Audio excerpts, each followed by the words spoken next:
Hi everyone, in this video हम full chapter complete करेंगे ecosystem. सबसे पहले हम ये देखेंगे कि इकोसिस्टम होता क्या है।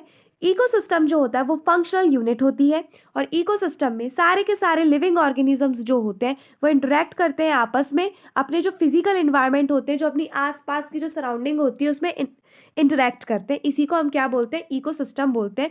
हमारे पास मेजरली दो इकोसिस्टम होते हैं, एक टेरेस्ट्रियल और एक होता है इक्वेटिक। तो हमारे पास जो टेरेस्ट्रियल इकोसिस्टम है और एक्वेटिक इकोसिस्टम है, ये उसके कुछ एग्जाम्पल्स आपको दिए गए हैं।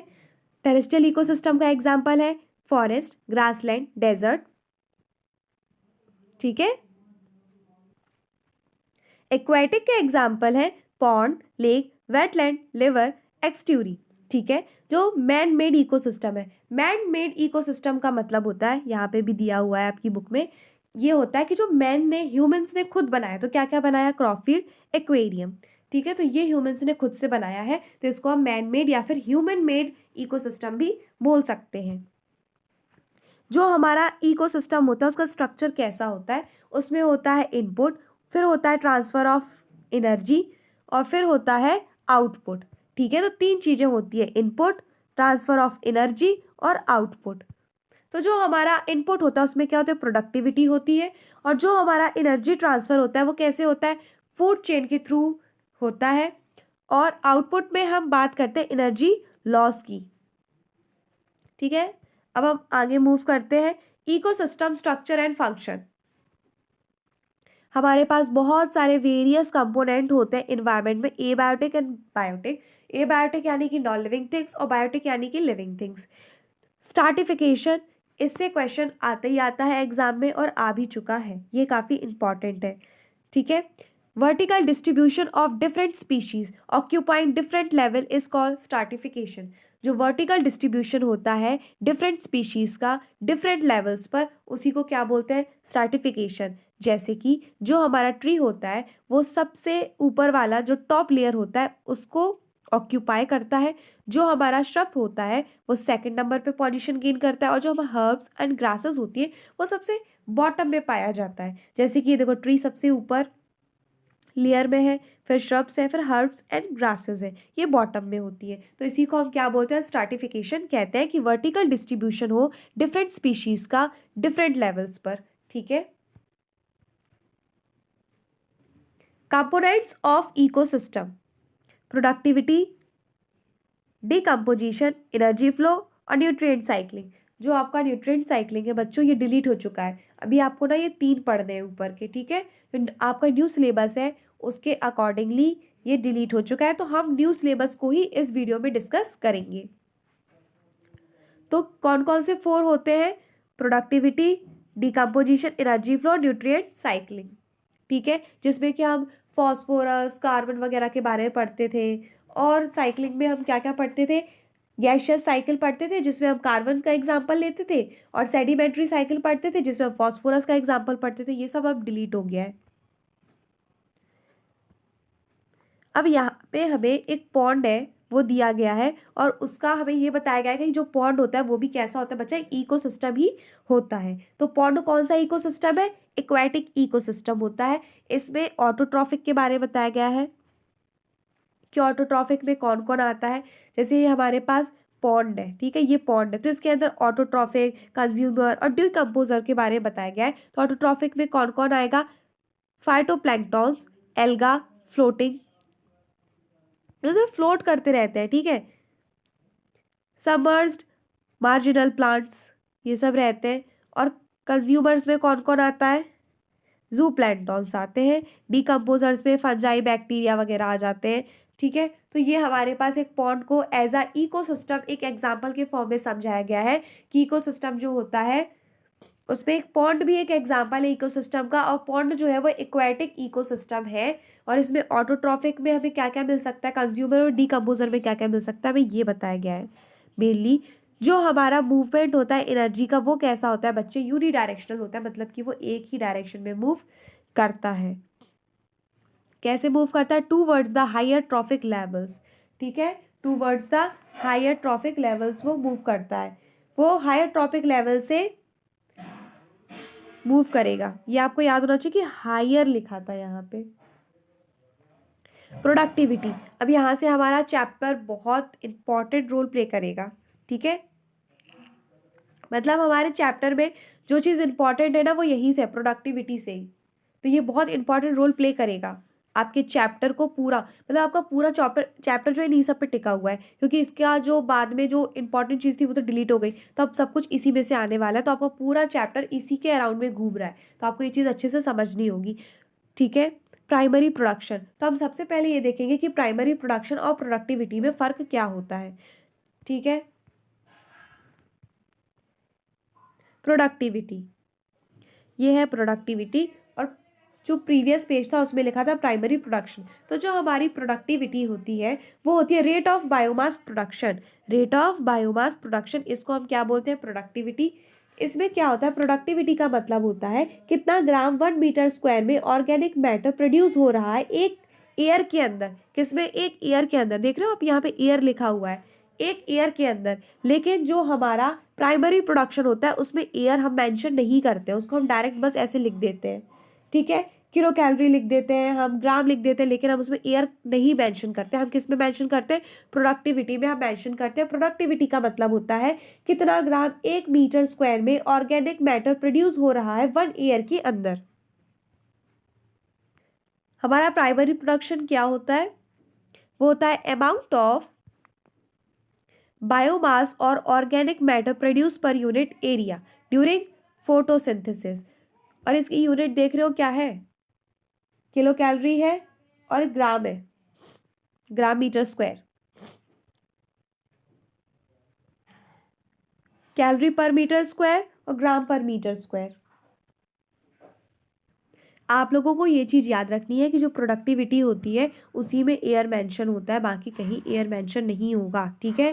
प्राइमरी प्रोडक्शन में नहीं एयर मेंशन होता है, सिर्फ प्रोडक्टिविटी में होता है। Productivity rate of biomass production को कहते हैं, और प्राइमरी प्रोडक्शन किसको बोलते हैं, अमाउंट ऑफ बायोमास और organic matter produce per unit area during photosynthesis. यही हमारा प्राइमरी प्रोडक्शन है। हमारा जो प्राइमरी प्रोडक्शन है बच्चों वो 2 पार्ट्स में डिवाइडेड है। प्राइमरी प्रोडक्शन,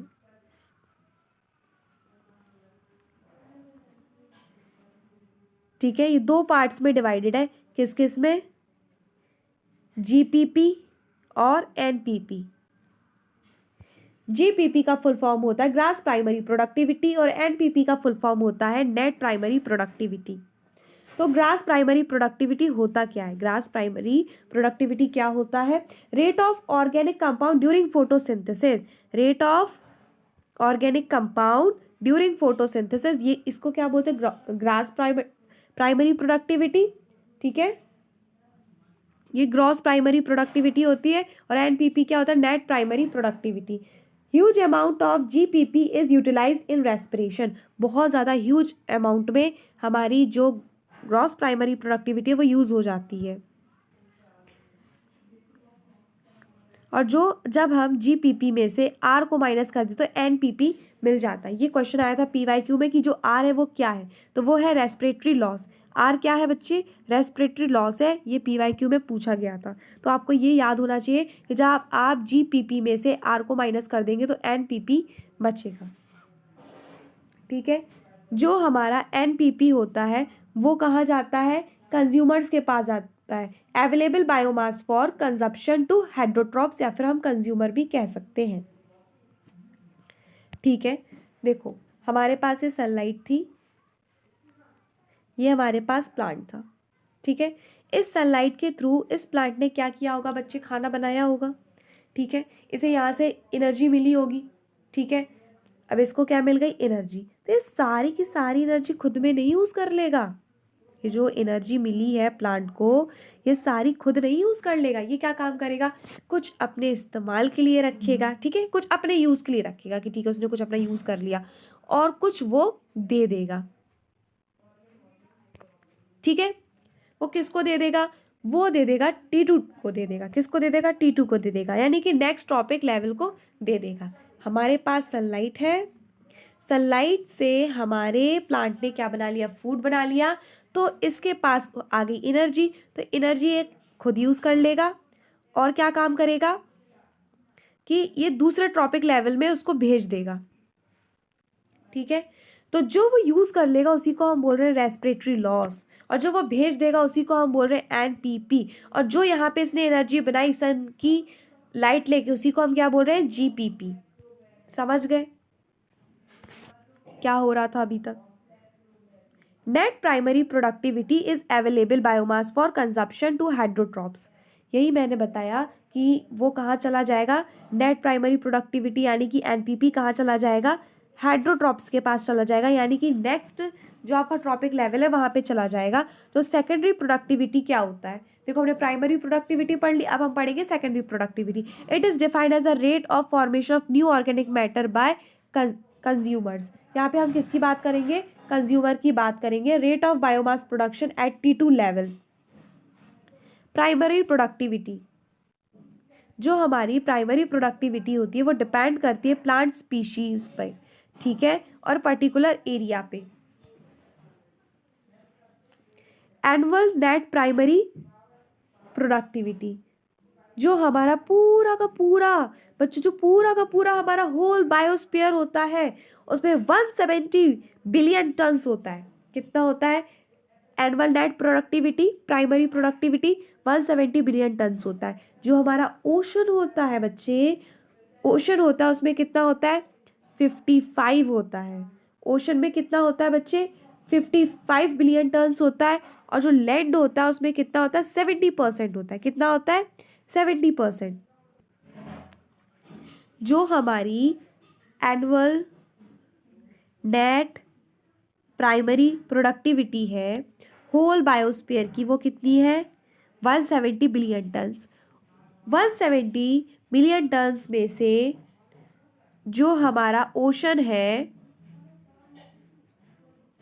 उसमें कितना है? 55 बिलियन टन्स, ठीक है। अब जो रेस्ट बचा हुआ है, जो रेस्ट बचा हुआ है वो किसका है? लैंड का।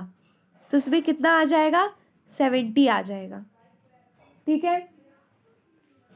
लैंड का कितना आ जाएगा? सॉरी, जो आपका लैंड है उसका कितना आ जाएगा? फिर से समझेंगे इस टॉपिक को, थोड़ा सा मैंने गड़बड़ बता दिया है, फिर से एक बार अच्छे से, ठीक है, अच्छे से। जो हमारा एनुअल नेट प्राइमरी प्रोडक्टिविटी होता है, जो हमारा एनुअल नेट प्राइमरी प्रोडक्टिविटी होता है पूरे के पूरे बायोस्फीयर का बच्चा, पूरे के पूरे बायोस्फीयर का, वो कितना होता है? 170, ठीक है। उसमें से हमारा जो 70% है वो क्या है बच्चे? ओशन है। और 30% क्या है? लैंड है हमारे पास। पूरा 100% में से हम निकाल रहे हैं, ठीक है। समझ गए? हमारे पास क्या है बच्चे? अर्थ है। अर्थ में से 70% जो पार्ट होता है वो किसका होता है? ओशन का। और 30% जो पार्ट होता है वो होता है लैंड का। तो 70% किसका है? ओशन का। और 30% जो पार्ट है वो किसका है? वो है आपका लैंड का। तो जो हमारा 70% ओशन है उसमें जो हमारा एनुअल नेट प्राइमरी प्रोडक्टिविटी है वो कितनी है? वो है 55। कितनी है? 55। और जो हमारा लैंड है उसमें कितनी है? 115। कितनी है बच्चे? 115 बिलियन टन्स, ठीक है। आपको समझ में आया कि हमारे पास क्या है? एनुअल नेट प्राइमरी प्रोडक्टिविटी की हम बात कर रहे हैं होल बायोस्फीयर के लिए 170 है, जिसमें से कि 70% हमारा अर्थ क्या कवर करता है? ओशन को। और 30% लैंड को। तो ये हो गया 55 बिलियन टन्स। तो ये जो लैंड है हमारा वो कितना होता है? 115 बिलियन टन्स, ठीक है। आगे मूव करते हैं। डिकम्पोजिशन। हमने बच्चों क्या पढ़ लिया? हमने प्रोडक्टिविटी पढ़ लिया। हमें 4 चीजें पढ़नी थी। हमें क्या क्या 4 चीजों में से पढ़ना था? हमें पढ़ना था प्रोडक्टिविटी, दूसरा हमें पढ़ना था डिकम्पोजिशन, तीसरा हमें पढ़ना था एनर्जी फ्लो, और चौथा हमें पढ़ना था न्यूट्रिएंट साइकिल के बारे में, जो कि आपका डिलीटेड है। तो आपको 3 पढ़ने, तो अपन अब दूसरे वाले पॉइंट पे पहुंच गए हैं। जो फार्मर्स का जो बेस्ट फ्रेंड होता है ना वो बच्चा अर्थवॉर्म होता है। कौन होता है? अर्थवॉर्म होता है। क्यों होता है अर्थवॉर्म? ये जो अर्थवॉर्म होता है बेस्ट फ्रेंड होता है फार्मर का, क्यों होता है? क्योंकि ये क्या करता है? because they help in breakdown of complex organic matter as well as loosening of the soil. Soil बहुत बेहतरीन बना देता है ताकि वो अपनी फसल जो है अच्छे से उगा पाए। इस वजह से जो अर्थवर्म होता है वो फार्मर का क्या होता है, दोस्त होता है। डिकम्पोजिशन मतलब होता क्या है, जो हमारा कॉम्प्लेक्स ऑर्गेनिक मैटर होता है हम जब उसको कन्वर्ट कर देते हैं इन ऑर्गेनिक सब्सटेंस जैसे कि CO2 H2O न्यूट्रिएंट्स को, इसी प्रोसेस को हम क्या बोलते हैं, डिकम्पोजिशन कहते हैं। Decomposition decomposers break down complex organic matter, जो डिकम्पोजर्स होते हैं वो ब्रेक कर देते हैं complex organic matter into inorganic substance, ठीक है, इनटू इनऑर्गेनिक सब्सटेंस। जैसे कि इनऑर्गेनिक सब्सटेंस जैसे कि carbon dioxide, water and nutrients, इसी को हम बोलते हैं डिकम्पोजिशन। ऑर्गेनिक जो कॉम्प्लेक्स ऑर्गेनिक मैटर है उसे इनऑर्गेनिक सब्सटेंस में कन्वर्ट कर दो जैसे कि CO2 H2O न्यूट्रिएंट्स, इसी को डिकम्पोजिशन बोलते हैं। जो हमारा डेड प्लांट होता है जैसे कि जो हमारी पत्तियां होती हैं, बार्क होता है, फ्लावर्स होते हैं, जो डेड रिमेनिंग एनिमल्स का इंक्लूडिंग फीकल मैटर होता है, ये सब इसको डेट्राइटस कहते हैं, which is the raw material for decomposition. The important step in the process of decomposition are, अब जो डिकम्पोजिशन है इसकी 5 इंपॉर्टेंट स्टेप्स हैं जिसे हम याद करेंगे फलचम से, FLCHM फलचम से। तो पहली स्टेप क्या है, फ्रेगमेंटेशन, दूसरी है लीचिंग, कैटाबॉलिज्म, ह्यूमिडिफिकेशन और मिनरलाइजेशन, ठीक है। अब जो हमारा यहाँ पे जो हमारा फ्रेगमेंटेशन है उसमें जो इम्पॉर्टेंट रोल प्ले करता है वो करता है अर्थवर्म। देखो आपको क्वेश्चन में कैटाबॉलिज्म की डेफिनेशन दी जाएगी और फ्रेगमेंटेशन की, तो इसमें आप कंफ्यूज हो सकते हो। तो आपको कैसे पहचानना है कि कौन सी कैटाबॉलिज्म की और कौन सी फ्रेगमेंटेशन की। जिसमें स्मॉलर पार्टिकल्स लिखा हो, अर्थवर्म लिखा हो, वो क्या होगा, फ्रेगमेंटेशन होगा।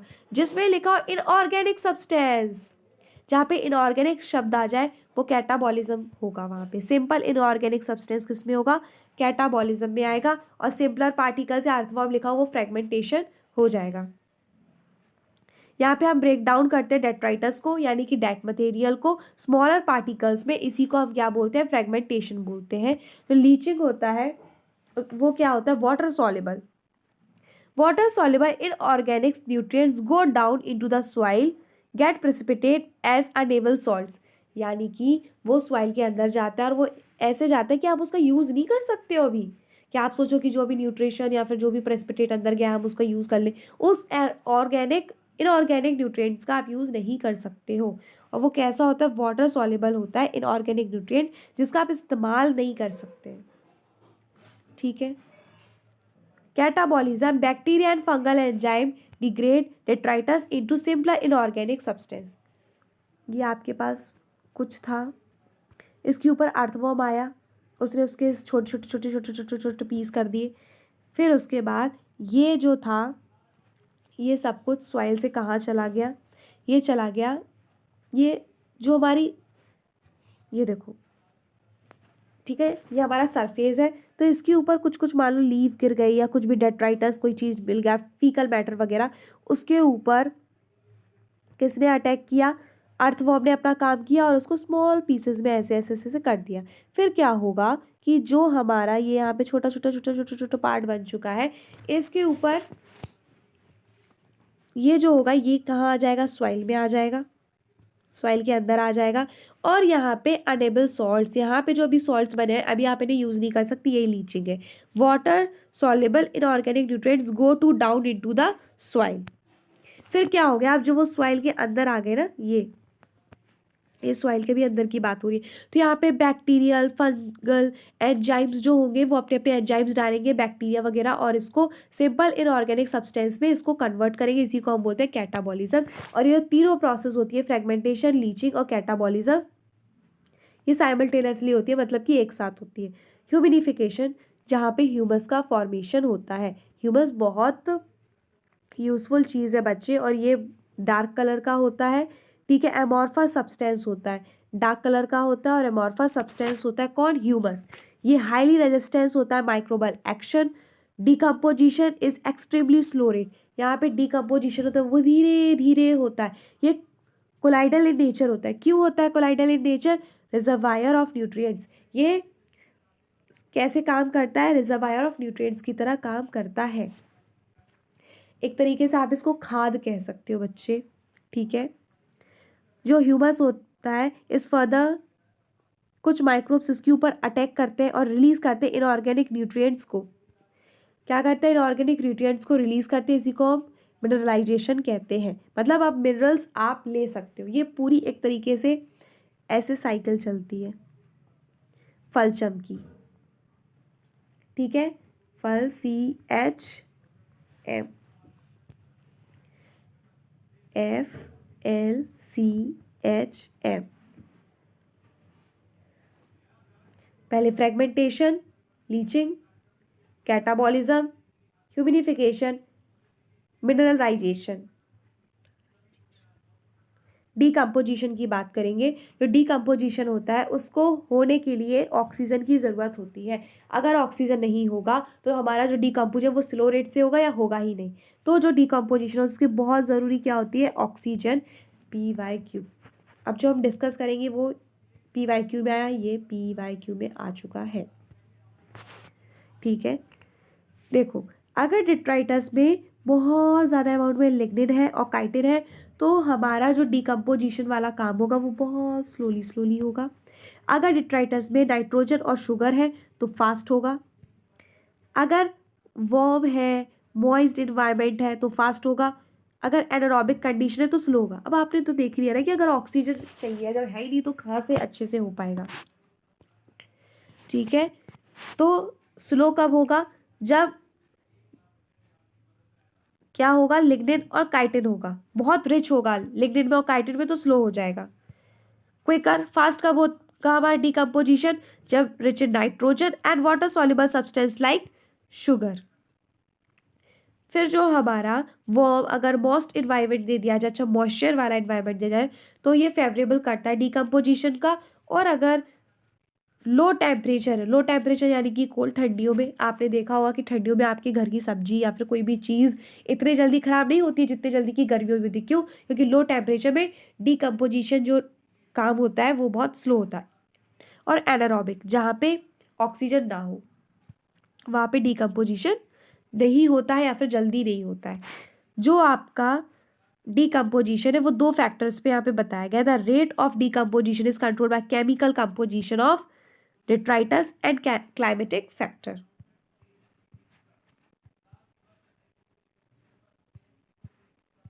एनर्जी फ्लो, अब हम तीसरे नंबर पे आ गए हैं। फर्स्ट पढ़ना था प्रोडक्टिविटी, दूसरा decomposition, third is energy flow. Except for the deep sea hydrothermal ecosystem sun is the only source. Sun क्या है? वो एक ओनली सोर्स है of energy for all ecosystem on earth. जो हमारे इकोसिस्टम, जितने भी इकोसिस्टम है हमारे अर्थ में, जो सन है वो एक ओनली सोर्स है एनर्जी का। Of the incident solar radiation less than 50%। कितना? Less than 50% of it is photosynthetically active radiation. Photosynthetically active radiation, PAR। ये PYQ में आ चुका है, आपको ये पता होना चाहिए। लेस देन 50%, लेस देन 50%, ठीक है। Photosynthetically active radiation is less than 50% of total incident solar radiation. Plant capture only 2 से 10% of PAR, photosynthetically active radiation. हमारी जो इतनी सारी सनलाइट है उसमें से जो प्लांट है वो 2 से 10% ही कैप्चर कर रहा है, ठीक है। यूनिडायरेक्शनल फ्लो ऑफ एनर्जी, जो हमारा एनर्जी होता है उसका कैसा फ्लो होता है? यूनिडायरेक्शनल में होता है। Plant sustains the entire living world. जो प्लांट होते हैं बच्चे, ये ऑटोट्रॉफिक होता है, यही प्रोड्यूसर होते हैं जो हमें खाना देते हैं। जो हमारा एनर्जी का फ्लो होता है वो यूनिडायरेक्शनल में होता है। Second law of thermodynamics. Second law of thermodynamics क्या कहता है? सेकेंड लॉ ऑफ थर्मोडाइनमिक्स बोलता है कि इस दुनिया में कोई भी प्रोसेस हो रही हो, इस दुनिया में कोई भी प्रोसेस हो रही हो, कहीं पर भी हो रही हो, ठीक है, एनर्जी का एक्सचेंज जो हो रहा है वो कभी भी 100% सफिशिएंट नहीं होता है, इफिशिएंट नहीं होता है। एनर्जी एक जगह से दूसरी जगह ट्रांसफर होती है। ऐसा नहीं है कि एक जगह एनर्जी यहाँ पे है तो यहाँ पे रुक के रह जाएगी, नहीं, वो दूसरी जगह दूसरी जगह दूसरी जगह ऐसे ट्रांसफ़र होते रहती है, एक जगह नहीं रह जाएगी। एनर्जी जो होती है वो ट्रांसफ़र होते रहती है, यही क्या बोलता है, हमारा सेकंड लॉ बोलता है थर्मोडायनेमिक्स का। The green plant in the ecosystem is called producer. जो ग्रीन प्लांट है उनको हम प्रोड्यूसर कहते हैं, क्यों? क्योंकि यही हमारे पूरा सोर्स है बच्चे खाने का, इसका जो कंज्यूमर होंगे, जो हमारे हर्बीवोरस होंगे, वो प्लांट को ही खाते हैं। टेरेस्ट्रियल इकोसिस्टम की बात की गई है यहाँ पे। Major producers are herbivorous, woody plant. Aquatic ecosystem में बताया गया है फाइटोप्लैंक्टन्स के बारे में, एल्गा के बारे में, हायर प्लांट्स के बारे में। मूव करते हैं आगे हम। द चेन और wave is form because of this interdependency. देखो, जो हमारी बहुत सारी फूड चेन होती है, बहुत सारी फूड चेन से मिलके हमारे पास क्या बनता है, फूड वेव बनता है, और ये एक दूसरे के ऊपर निर्भर होती है। ये इसके ऊपर, ये इसके ऊपर, ये इसके ऊपर, ये एक दूसरे के ऊपर निर्भर करती है। अगर ये इतनी बड़ी जो फूड चेन आपकी चल रही है, अगर इसमें से कोई गायब हो जाए तो आपकी जो फूड साइकिल है वो ख़राब हो जाएगी। ये एक दूसरे के ऊपर डिपेंड करते हैं जो ऑर्गेनिज्म होते हैं। जैसे कि ये ग्रास है, इस ग्रास को किसने खाया, मान लेते डियर ने खाया, फिर डियर को किसने खाया, लॉयन ने खाया। तो ये आपकी एक फूड चेन है, ठीक है, ये आपकी क्या है, एक फूड चेन है जो कि चलना बहुत ज़रूरी है। अगर इसमें से डियर ना हो तो ये फूड चेन खराब हो जाएगी। और बहुत सारी फूड चेन मिलके क्या बनाती है, फूड वेब बनाती है। No energy is that is trapped into an organism remains in it for ever. कोई भी ऑर्गेनिज्म एनर्जी को ट्रैप करके नहीं रख सकता है, वो दूसरे ट्रॉपिक लेवल में क्या होगी, पास होगी। The energy is trapped by the producer, hence is either passed on to a consumer or the organism dies। देखो, जो हमारा प्रोड्यूसर होता है उसके पास एनर्जी होती है तो वो क्या काम करता है, उस एनर्जी को कंज्यूमर को दे देता है, ठीक है। जैसे कि अब ट्री था, उसके पास कोई एनर्जी थी, उसने अपना फूड बनाया, ग्लूकोज बनाया, तो उसने दूसरे एनिमल्स को देना स्टार्ट कर दिया। जैसे कि उसने काऊ को दे दिया, डियर को दे दिया, इंसेक्ट्स, बर्ड्स, ठीक है। जो death of organism is the beginning of detritus food chain. जो डेथ होती है ऑर्गेनिज्म की, वो किसकी बिगिनिंग है, डेट्राइटस फूड चेन की। अब आपको यहाँ पे दो फूड चेन पढ़नी है, एक तो आपको पढ़नी है ग्रेजिंग फूड चेन और दूसरी आपको पढ़नी है डेट्राइटस फूड चेन, ठीक है। तो अब हम ये समझेंगे कि दोनों चेन में डिफरेंस क्या होता है और ये होता क्या है। ये हमारे पास ट्री है, ये हमारे पास मान लेते हैं डियर है, ये यहाँ पे हमारे पास लॉयन है, ठीक है। इस हिरण ने यहाँ से कुछ लीव्स खाई और इस हिरण को यानी कि डियर को किसने खा लिया, शेर ने खा लिया, लॉयन ने खा लिया। समझ रहे हो आप लोग? हमारे पास ट्री था, ट्री को किसने खाया, हिरण ने यानी डियर ने, और फिर डियर को किसने खा लिया, लॉयन ने। तो ये हमारी एक फूड चेन है, इसे हम बोलते हैं grazing food chain, grazing food chain. अब ये जो प्लांट है ये मरेगा कभी ना कभी, या फिर इसकी लीव्स वगैरह नीचे गिरेंगी ज़मीन पे, जो सूख गई है, जो डेड हो गई, इनकी ज़रूरत नहीं है। कभी ना कभी ये हिरण भी मरेगा, जो उसका फीकल मैटर होगा वो इस सॉइल पर होगा। जो लॉयन होगा कभी वो मरेगा, या फिर उसका भी फीकल मैटर वगैरह होगा, ठीक है। यहाँ पे तो जो ये है इसको क्या बोलेंगे बच्चे, डेट्राइटस फूड चेन, क्योंकि डेट चीज़ों से बनी ना, मरी हुई चीज़ों से बनी हुई है, ठीक है। इनके ऊपर जो लीफ वगैरह है, जो डेड चीज़ है, इनके ऊपर हमारे बैक्टीरिया, फंजाई अटैक करेंगे और इनको डिकम्पोज कर देंगे। समझ में आई बात? Dead organism is the beginning of the detritus food chain of wave. Consumers किसको कहते हैं बच्चे, कंज्यूमर उसको कहते हैं जो all animals depend on plant, सारे के सारे एनिमल्स डिपेंड करते हैं प्लांट्स के ऊपर, डायरेक्टली चाहे indirectly, for their food needs. They are hence called consumer or also called autotrophs। Heterotrophs का मतलब होता है बच्चे जो अपना खाना खुद नहीं बना सकते, वो डिपेंड होते हैं किसी और के ऊपर, जैसे कि प्लांट के ऊपर, और उसी को हम क्या बोलते हैं, कंज्यूमर कहते हैं। प्राइमरी कंज्यूमर, प्राइमरी कंज्यूमर यानी कि हर्बीवोर्स, यानी कि T2 लेवल की हम बात कर रहे हैं। हर्बीवोर्स कहने का मतलब T2 लेवल की हम बात कर रहे हैं। हर्बीवोर्स का मतलब होता है वो अपना खाना खुद तो नहीं बना सकते, लेकिन वो क्या काम करते हैं कि हमेशा ट्री सोर्स को ही खाएंगे, प्लांट को, ग्रास को, इन सब चीज़ों को खाएंगे, मतलब T1 को खाएंगे। तो प्राइमरी कंज्यूमर में हर्बीवोर्स आते हैं जो कि होते हैं T2 लेवल पे। फिर हम बात करेंगे सेकेंडरी कंज्यूमर की।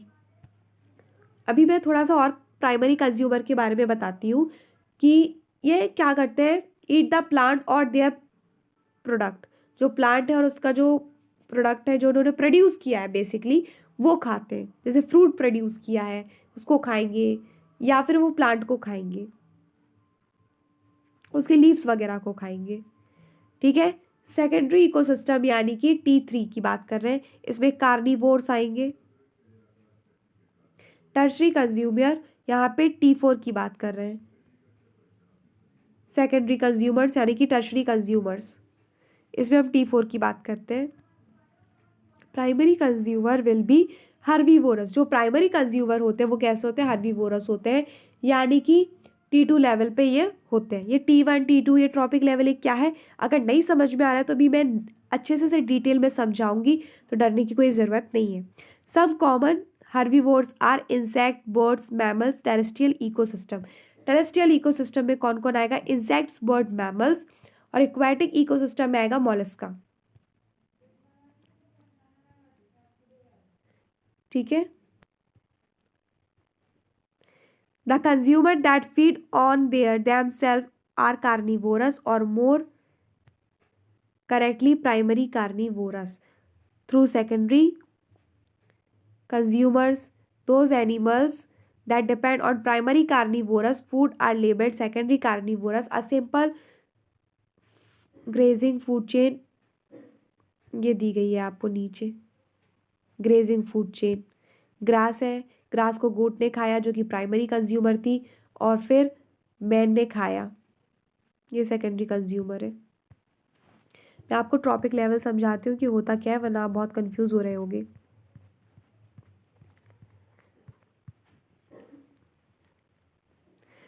ऑटोट्रॉप, सबसे पहले आया ट्रॉपिक 1, ट्रॉपिक 2, 3 और 4। ये वाला है प्रोड्यूसर जैसे कि प्लांट, ये है कंज्यूमर्स जो कि खाएंगे इस प्लांट को। ये है प्रोड्यूसर, इसी को हम बोलते हैं ऑटोट्रॉपिक। ये होता है हर्बीवोर्स। हर्बीवोर्स यानी कि डायरेक्टली डिपेंड है किसके ऊपर, प्लांट के ऊपर, सिर्फ प्लांट खाएगा, सिर्फ वेजिटेरियन है ये। ठीक है, नॉन वेज नहीं खाएगा, ये दूसरी चीज़ें नहीं खाएगा, वो सिर्फ प्लांट खाएगा, प्लांट खाएगा, प्लांट खाएगा, और प्लांट रिलेटेड प्रोडक्ट खाएगा जैसे फ्रूट्स वगैरह। फर्स्ट कार्निवोर्स जो होते हैं T3 में आ जाते हैं। टॉप कार्निवोर्स जैसे कि इसमें लॉयन का एग्जांपल है, लास्ट में ही आएगा। जनरली जो हमारी जो ये साइकिल होती है, ये ट्रॉपिक लेवल जो हमारा एनर्जी ट्रांसफ़र होता है वो 4 ट्रॉपिक लेवल तक ही हो पाता है। ये हमारे कंज्यूमर्स होते हैं जिन्हें हम हेटरोट्रॉप्स कहते हैं। ट्रॉपिक सेकंड को हम प्राइमरी कंज्यूमर कहते हैं, ये T3 है, इसे हम सेकेंडरी कंज्यूमर बोलते हैं। ये T4 है, इसको हम टर्शरी कंज्यूमर कहते हैं। अभी मैं और अच्छे से डायग्राम के साथ समझाऊंगी, ये आपके पिरामिड्स वगैरह भी समझाना है, और ये देखो इस तरीके से मैं आपको अच्छे से समझाऊंगी। और यहाँ पे देखो ये बना हुआ है, समझा ही देती हूँ, अभी आप लोगों को काफ़ी ज़रूरत है इस चीज़ की। प्राइमरी प्रोड्यूसर, फिर क्या आता है प्राइमरी कंज्यूमर, फिर आता है सेकेंडरी कंज्यूमर, और फिर कौन आता है टर्शरी कंज्यूमर। टर्शरी कंज्यूमर को हम 4 ट्रॉपिक लेवल कहते हैं, टॉप कार्निवोर कहते हैं। इसमें कौन आ सकता है टॉप कार्निवोर में, लॉयन आ सकता है। ये देखो ये बताया गया, लॉयन आ सकता है और मैन आ सकता है। हमारे पास एक टेरेस्ट्रियल है और एक एक्वाटिक फूड चेन है। टेरेस्ट्रियल और एक्वाटिक फूड चेन, तो हम सबसे पहले टेरेस्ट्रियल की बात करेंगे। टेरेस्ट्रियल में आ जाएगा ग्रास और trees, grass hopper and cow.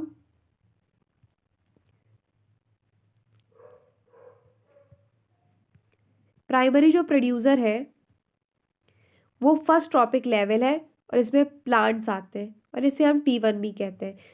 Second trophic level को T2 कहते हैं, इसमें हर्बीवोर्स आते हैं जो कि प्लांट के ऊपर ही डिपेंड करते हैं।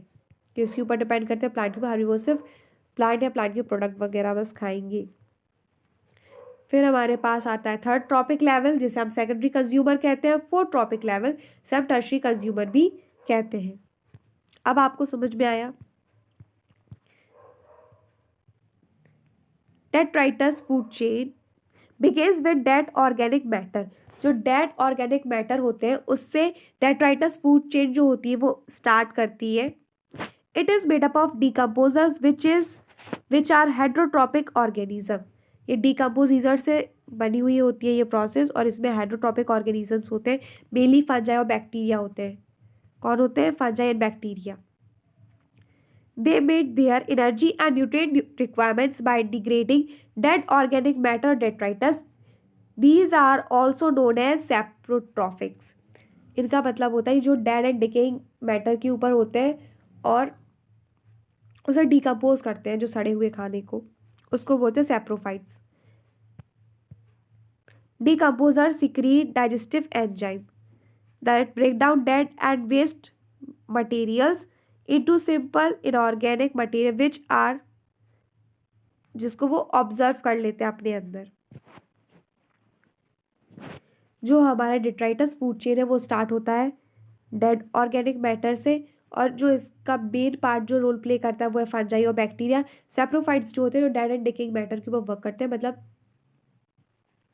जो सड़ी हुई चीज़ें होती है वहाँ पे, मतलब जैसे ब्रेड है, ब्रेड पे देखते हो ना फंजाई वगैरह लग जाती है, उसको वो ख़राब कर देता है बिल्कुल।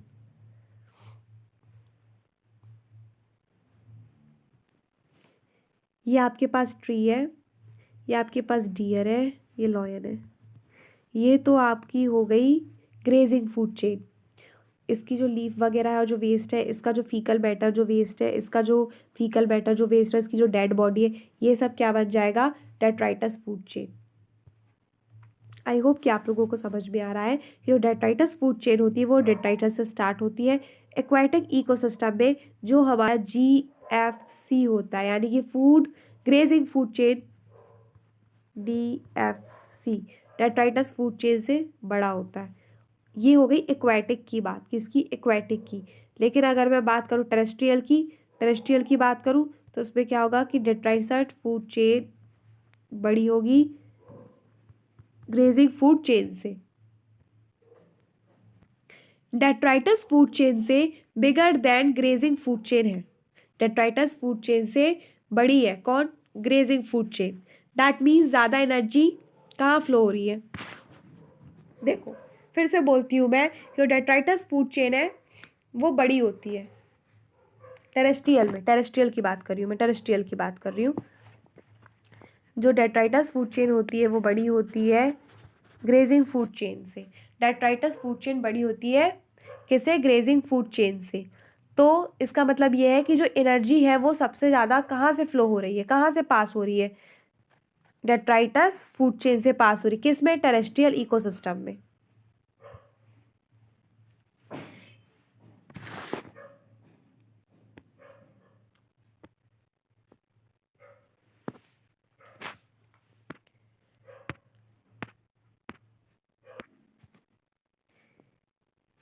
DFC detritus food chain is converted with GFC at some level। कुछ लेवल पे जो डेट्राइटस फूड चेन होती है वो ग्रेजिंग फूड चेन में कन्वर्ट हो जाती है। Some organism detritus food chain are prey to grazing food chain animals. जैसे कि ये आपकी लीफ है या कोई फीकल मैटर है, वेस्ट है, इसके ऊपर जो अर्थवॉर्म है ये काम कर रहा है, लेकिन इस अर्थवॉर्म को ही कोई खा जाए तो,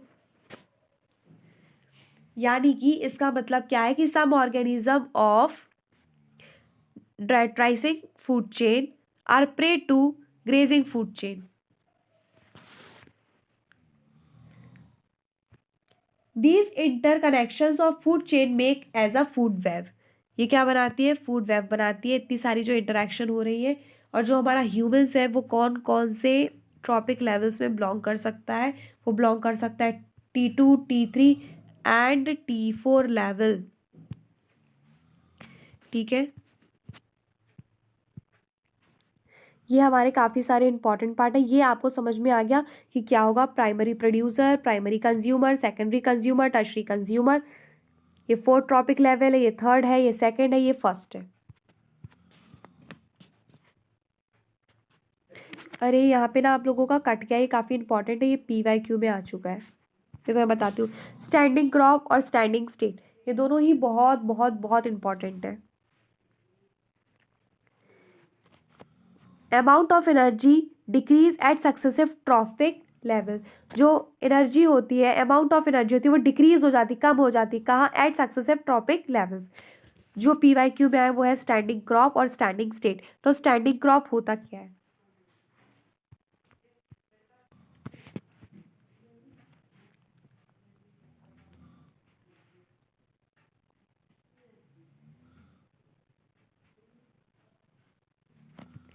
ये हमारे पास यहाँ पे ट्रीज है।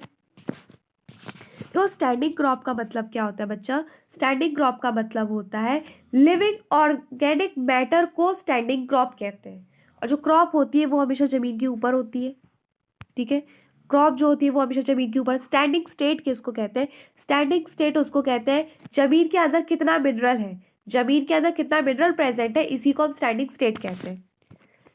Each tropic level has a certain mass of a living material at a particular time is called standing crop.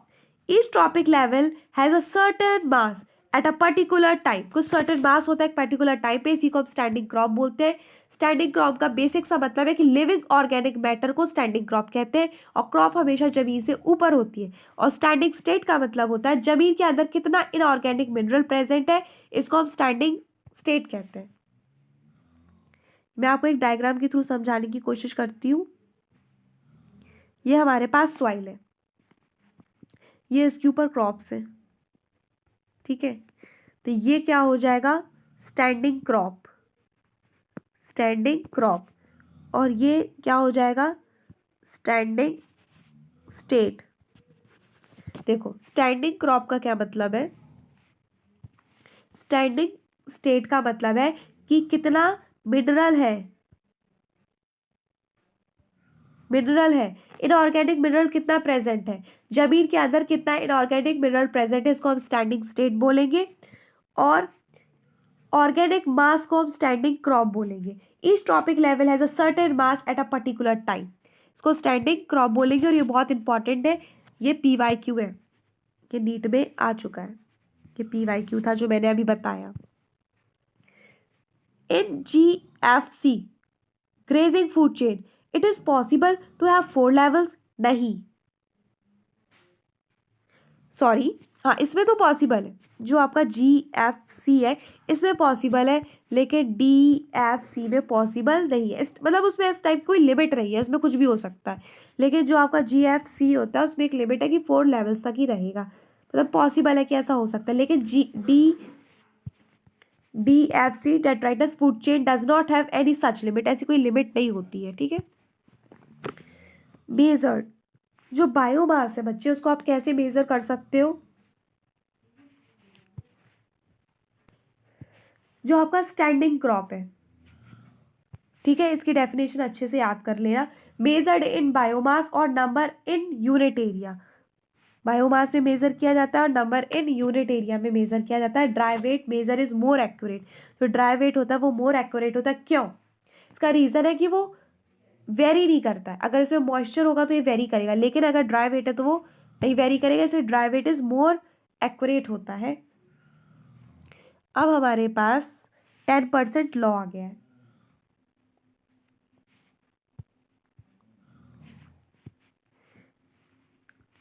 Only 10% of the energy is transferred to each tropic level from lower tropic level. ये आपका lower tropic level है, lower tropic level से higher tropic level. Only 10% of the energy is transferred to each tropic level from lower tropic level. यहाँ से यहाँ जाएगा, यहाँ से यहाँ जाएगा, यहाँ से यहाँ जाएगा, लेकिन सिर्फ 10% ही जाएगा। एनर्जी हमेशा कितनी ट्रांसफर होगी? 10% ही होगी। यहाँ पे देखो, इस डायग्राम के थ्रू देखो, मान लो हमारे सन के पास कितनी एनर्जी है। देखो यार, सनलाइट से तो बहुत सारी एनर्जी होती है, बहुत बहुत बहुत सारी, लेकिन जो प्लांट्स होते हैं वो उसका सिर्फ कितना परसेंट यूज़ करते हैं? 1% को ही यूज़ करते हैं। ये T1 है, ये T2 है, ये T3 है, ये T4 है। ये यहाँ पे ना 10-10 कम होता जाएगा। क्यों? क्योंकि यहाँ पे हम क्या फॉलो कर रहे हैं? 10% लॉ फॉलो कर रहे हैं। सन से 2 जीरो कम कर दो और बाकी सब में 1-1 जीरो कम करते जाओ। सन की एनर्जी से यहाँ पे 2 जीरो कम करो, यहाँ पे सब में 1-1 जीरो कम करते जाओ। यहाँ पे हम 10% लॉ को फॉलो कर रहे हैं। Ecological pyramids, ecological pyramids is very important. जो हमारे इकोलॉजिकल पिरामिड्स होते हैं वो जनरली कैसे होते हैं, अपराइट होते हैं. We get a pyramidal shape when we express energy, number or biomass relationship between organism at different trophic levels. Base of pyramid हमें क्या क्या मिलता है, नंबर मिलता है, मास मिलता है, बायोमास मिलता है और एनर्जी मिलती है. We get a pyramidal shape when we express energy, number और biomass relationship between organism at different trophic levels. जो हमारा बेस होता है पिरामिड का जो बेस होता है उस पर हम किसको रिप्रेजेंट करते हैं, प्रोड्यूसर को रिप्रेजेंट करते हैं. जैसे कि ये हमारा पिरामिड है तो इसका जो बेस होगा उस पर हम प्रोड्यूसर को रिप्रेजेंट करेंगे और जो हमारा एपेक्स होगा ये होगा एपेक्स होगा. यहाँ पे हम टर्शरी को या फिर टर्शरी कंज्यूमर को यानी T4 को हम यहाँ पे रिप्रेजेंट करेंगे ऊपर. 3 टाइप्स ऑफ इकोलॉजिकल पिरामिड. सबसे पहले pyramid of number, pyramid of biomass and pyramid of energy. Generally सारे के सारे पिरामिड्स कैसे होते हैं, अपराइट होते हैं, मतलब कुछ इस तरीके के होते हैं. लेकिन जो एक्सेप्शंस भी हमें यहाँ पे देखने मिलते हैं इन दोनों में, लेकिन एनर्जी में नहीं मिलते. पिरामिड ऑफ एनर्जी में हमें कोई एक्सेप्शन देखने को नहीं मिलता है. ये हमेशा यूनिडायरेक्शनल होता है और हमेशा अपराइट होता है. एनर्जी हमेशा जो पिरामिड है वो अपराइट होता है और ये यूनिडायरेक्शनल डायरेक्शन में फ्लो करती है एनर्जी. अब जो हमारी बुक में पहला डायग्राम बना है वो बना है पिरामिड ऑफ नंबर का, जिसमें ग्रासलैंड है और अपराइट दिखाया गया है. ये प्राइमरी प्रोड्यूसर है जैसे कि प्लांट वगैरह, फिर प्राइमरी कंज्यूमर जैसे कि हर्बीवोर्स, फिर सेकेंडरी कंज्यूमर और टर्शरी कंज्यूमर. ये है ग्रासलैंड का अपराइट पिरामिड है. ये pyramid of number in a grassland ecosystem. Only 3 top carnivores are supported in an ecosystem based on production of nearly 6 million plants. अब नेक्स्ट है हमारा पिरामिड ऑफ बायोमास. ये भी देखो यहाँ पे अपराइट है. ये है पिरामिड ऑफ बायोमास, ये इन्वर्टेड है. ये कैसा है, ये इन्वर्टेड है. पहले आएगा फाइटोप्लैंक्टन, फिर आएगा जूप्लैंक्टन. ये देख रहे हो आप, हमेशा ऐसे बनता है, लेकिन ये हमारा उल्टा बन गया. फाइटोप्लैंक्टन और जूप्लैंक्टन देखो, ये बहुत जल्दी जल्दी रिप्रोडक्शन करता है. ये होते तो बहुत कम है, ये इतने कम होते हैं, ये इतने कम है, लेकिन इन्हें खाने वाले इतने सारे लोग हैं. लेकिन ये फिर भी इन सबका फूड उन्हें जितनी चाहिए, खाना जितना चाहिए उतना ये पर्याप्त दे पाते हैं. क्यों, क्योंकि ये बहुत ज़्यादा रिप्रोडक्शन करते हैं, बहुत रैपिड रिप्रोडक्शन करते हैं. जैसे ही खाते हैं तुरंत उगाते हैं, जैसे ही खाते हैं जल्दी जल्दी रिप्रोड्यूस कर जाते हैं. यहाँ पे कैसा होता है, इन्वर्टेड पिरामिड मिलता है हमें बायोमास का. ये है पिरामिड ऑफ एनर्जी.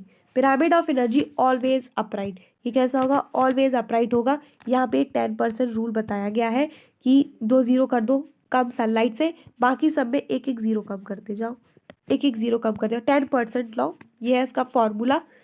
ये जो एप्पल बना हुआ है इसका मतलब है कि जो क्वेश्चन में गिवन होगी वैल्यू वो आप इस एप्पल वाली पोजीशन पे रखेंगे, इंटू 10 करेंगे और अपॉन में 100 करेंगे. यही 10% लॉ है.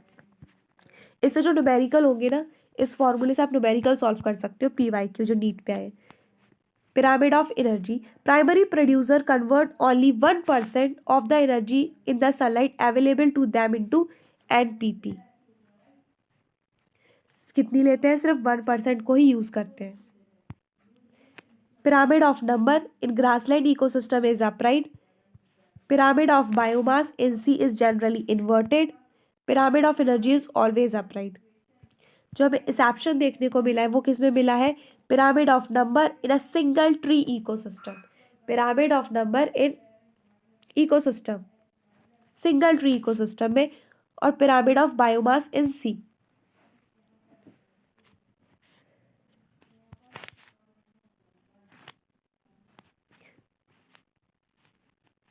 ऑर्गेनिज्म में occupy more than 1 trophic level simultaneously. जो ऑर्गेनिज्म होता है वो ऑक्यूपाई कर सकता है more than 1 trophic level simultaneously. Trophic level represents at a functional level, not a species as such. जो हमारे ट्रॉपिकल लेवल्स होते हैं वो कैसे रिप्रेजेंट किए, functional level. Species may occupy more than one trophic level in the some ecosystem at the same time. For example, जो हमारा primary है वो प्राइमरी कंज्यूमर है, जो कि क्या खाता है, सीड खाता है, फ्रूट खाता है, पी खाता है, बटर खाता है. Secondary consumer when it eats insect और worms. In most of the जो इकोसिस्टम होते हैं, all pyramids number of energy and biomass upright.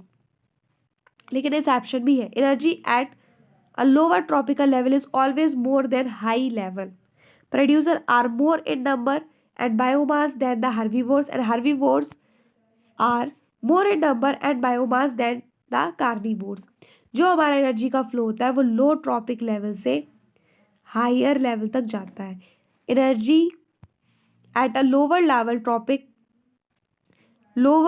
Tropic level is always more than higher level. अब हम बात करेंगे एक्सेप्शन की. Count the number of insect feeding in a big tree, also number large birds, ये सब नहीं. Pyramid of biomass in sea inverted होता है, ये एक्सेप्शन में आ गया. Pyramid of energy always upright, कैसा होता है, हमेशा अपराइट होता है. क्यों होता है ये आपको पता होना चाहिए कि जो हमारा पिरामिड ऑफ एनर्जी है, जो पिरामिड ऑफ एनर्जी है वो हमेशा अपराइट क्यों होता है, ऑलवेज अपराइट, ऑलवेज अपराइट. क्यों? क्योंकि जो एनर्जी होती है वो लॉस हो जाती है हीट के फॉर्म में. Pyramid of energy is always upright because some energy is always lost as heat at each step. Pyramid of energy is always upright, can never be inverted. Inverted नहीं हो सकता कि तुम सोचो ऐसा हो जाए, नहीं, ऐसा नहीं हो सकता. क्यों नहीं हो सकता? Because energy flows from a particular tropical level to the next tropical level. Some energy is always lost as heat at each step. ठीक है. Limitations of ecological pyramid. जो लिमिटेशन क्या है वो इकोलॉजिकल पिरामिड की. ये लास्ट टॉपिक है, फिर खत्म हो गया आपका चैप्टर. लिमिटेशन क्या है इकोलॉजिकल पिरामिड्स की? तो इसकी लिमिटेशन ये है, it does not take into account the same species belonging two or more trophic levels. जो हमारी स्पीशीज होती है does not take into the same species belonging two or more trophic levels. मतलब जैसे कि ये ट्रॉपिक लेवल है, T1 है, T2 है, T3 है, तो ऐसा नहीं है कि इसमें भी वही स्पीशीज़ ले ली, इसमें भी ले ली, इसमें सब में वो स्पीशीज़ लेके हम नहीं बना सकते इकोलॉजिकल पिरामिड्स को. और दूसरी क्या चीज़ है, ये बहुत एज्यूम जो हम it assume simple food chain something that almost never exist in nature. हम बहुत सिंपल फूड चेन को लेके पढ़ाई करते, इतनी तो एग्जिस्ट भी नहीं करती है, लेकिन अपनी स्टडी को ईजी बनाने के लिए बहुत सिंपल वे में उसको समझते हैं. सैप्रोफाइट्स, जो सैप्रोफाइट्स उनकी कोई जगह नहीं दी गई है, कोई प्लेस नहीं दी गई इकोलॉजिकल जो हम पिरामिड्स बनाते हैं. तो ये सारी क्या है, लिमिटेशंस है हमारे इकोलॉजिकल पिरामिड्स की. ये पार्ट आपका डिलीटेड है, ठीक है. ये पार्ट आपका कैसा है, डिलीटेड है. ये सब कुछ डिलीटेड है, ये भी डिलीटेड है. ये आपकी समरी आ गई, समरी आप रीड कर सकते हो. और ये जो आपका लास्ट पार्ट था न्यूट्रिएंट साइकिल और इकोसिस्टम सर्विसेज, ये सब डिलीटेड है. लेकिन मैं आप लोगों को समरी में से बता देती हूँ कि आपको क्या क्या पढ़ना है अगर आप पढ़ना चाहते हो तो. वैसे तो डिलीटेड है.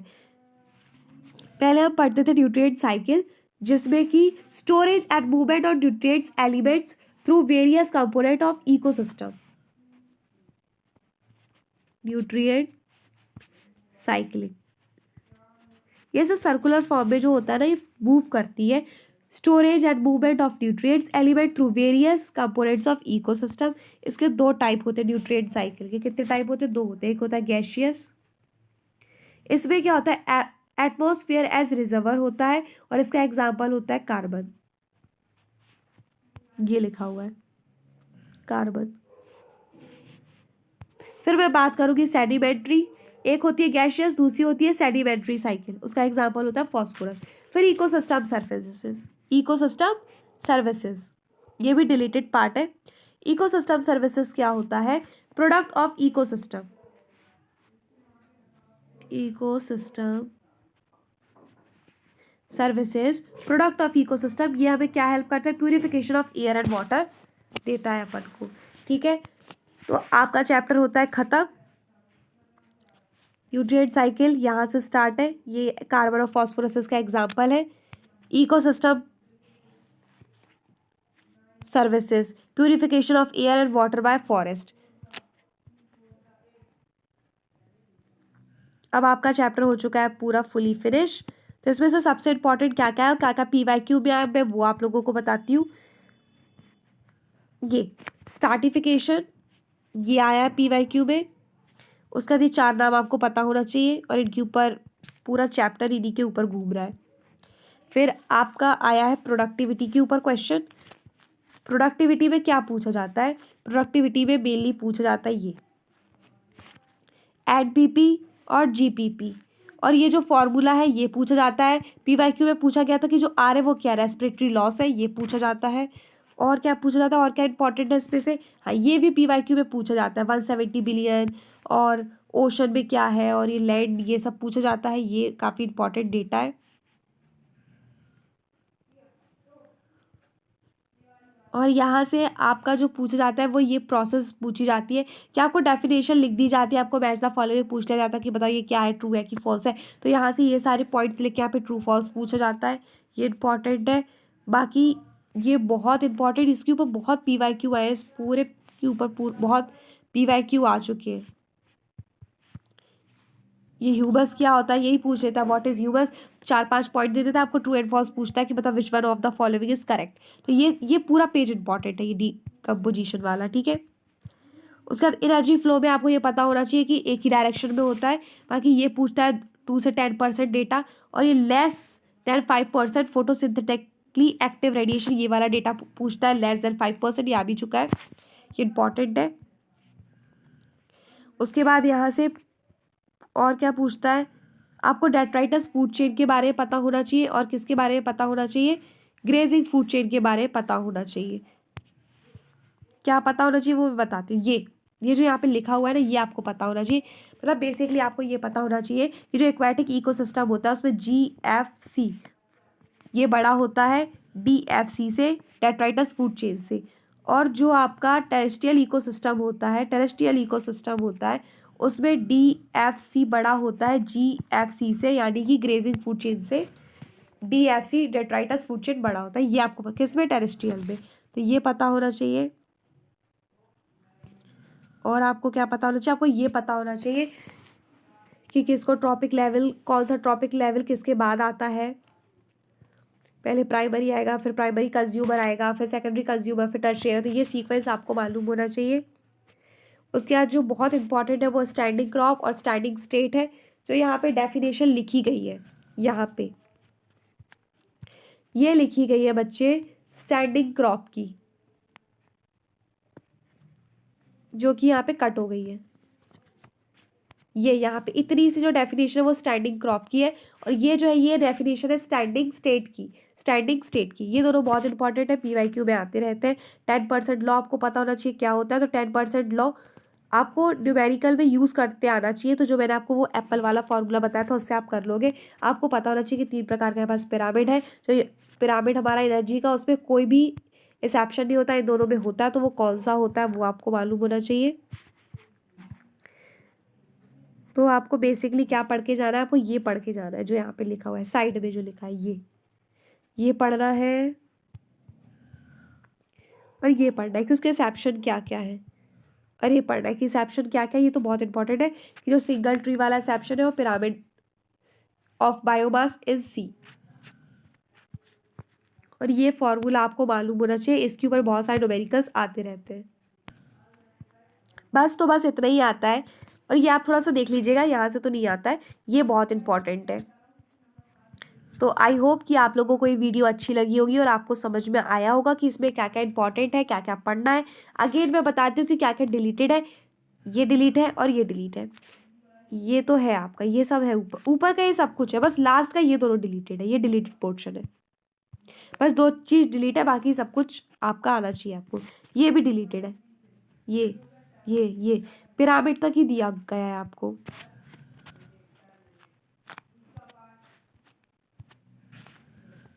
देखो बच्चों, ये रहा आप लोगों का सिलेबस 2025 नीट, उसमें आना क्या है। तो उसमें देखो यही लिखा है कि आपको पैटर्न्स पढ़ने हैं, productivity, decomposition, energy flow, pyramid of number, biomass energy, बस इतना ही दिया है, मतलब आपको सिर्फ इतना ही पढ़ना है जितना मैंने इस वीडियो में पढ़ाया है। Thank you for watching.